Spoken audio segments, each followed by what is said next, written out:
Love Blossoms by Oliver Hale. The gentle clip-clop of hooves on cobblestones echoed through the misty streets of London as Elizabeth Hartwell made her way to the flower market.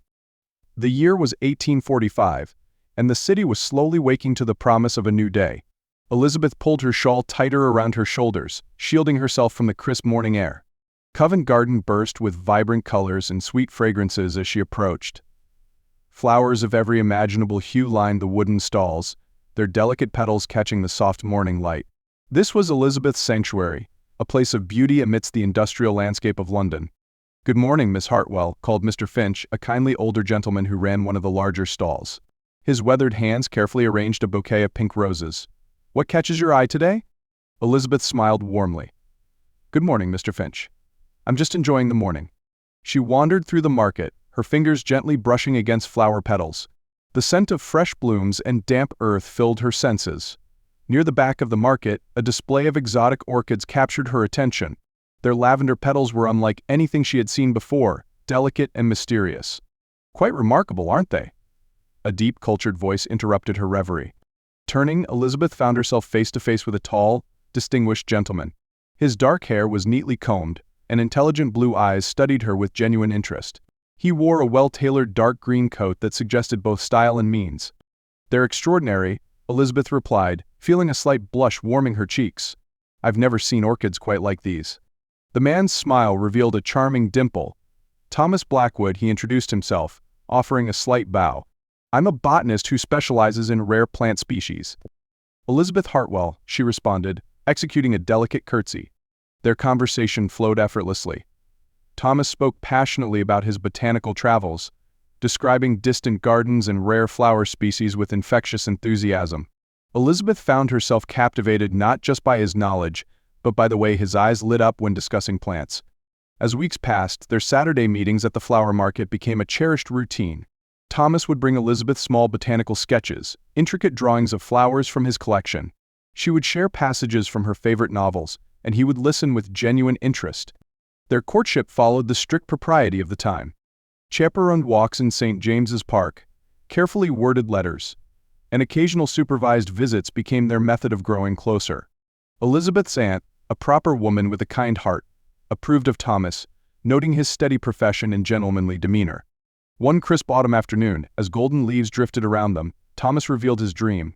"I'm planning to establish a botanical garden," he told Elizabeth, his voice filled with quiet passion.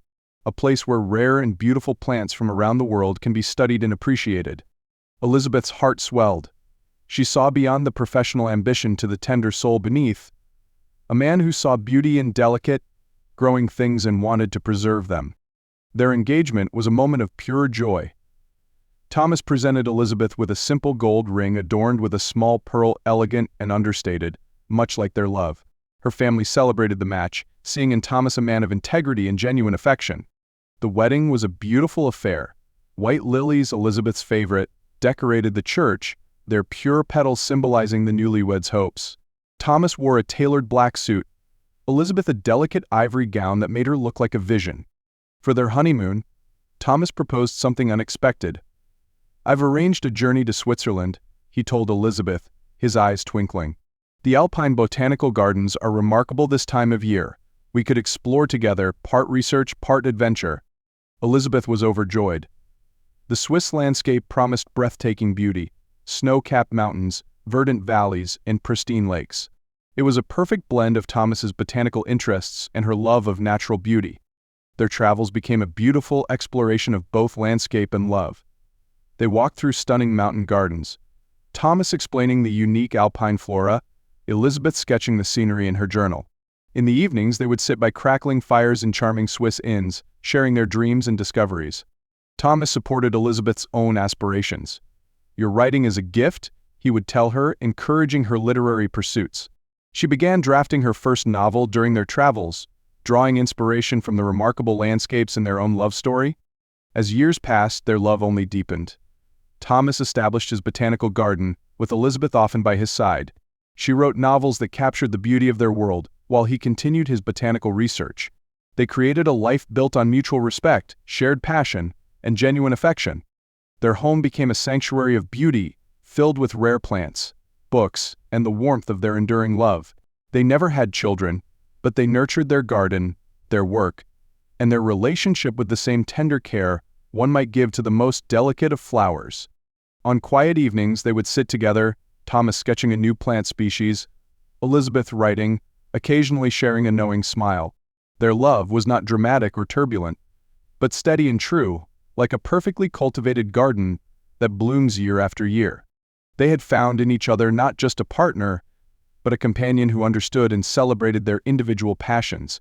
Their love was a rare and beautiful thing, delicate yet strong, passionate yet serene. And so they lived, two souls intertwined, their love as remarkable and enduring as the most extraordinary of botanical specimens,